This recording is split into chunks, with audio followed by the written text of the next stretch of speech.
Hi, I'm Nancy Cavey, National ERISA and Individual Disability Attorney. Welcome to Winning Isn't Easy. Before we get started, I've got to give you a legal disclaimer.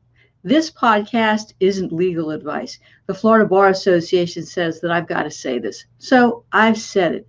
But nothing prevents me from giving you an easy to understand overview of the disability insurance world, the games that carriers play, and what you need to know to get the disability benefits you deserve.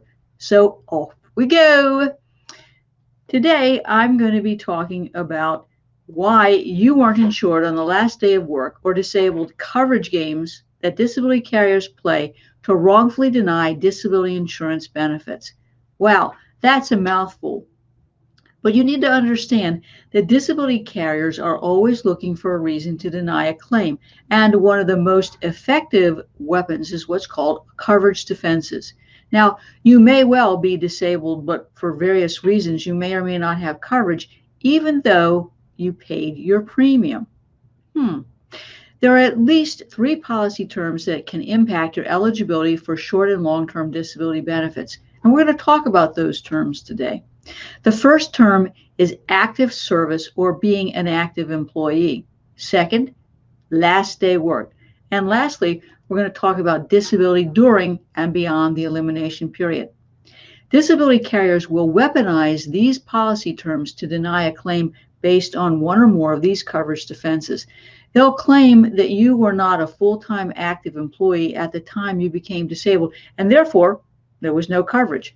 Or they may claim that you weren't disabled on the last day that you worked.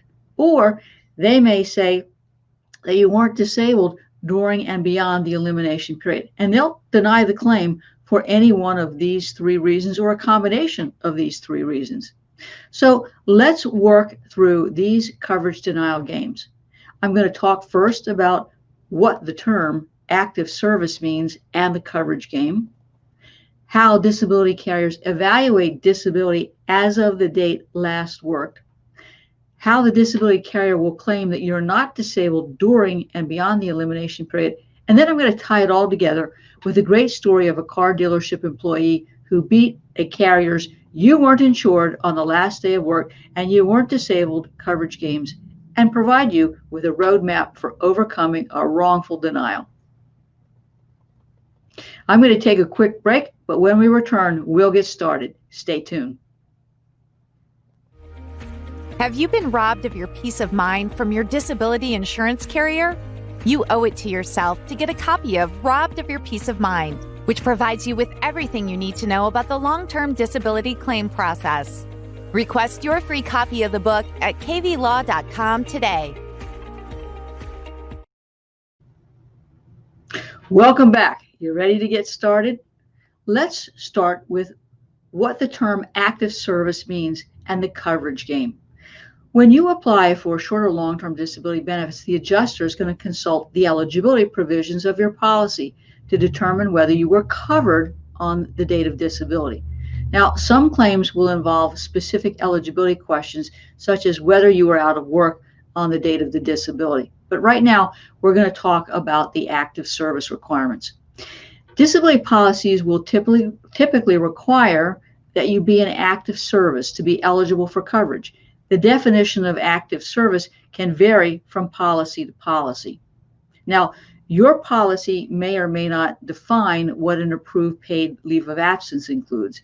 It may require that the employee be performing your regular occupation, working at one of your employer's usual places of business, or at some location to which you're required to travel. Now, the key definitions here that you will have to consult are the definition of regular occupation and usual place of business. Now, some policies will define usual place of business to include work at home and telecommuting as supported by the employer.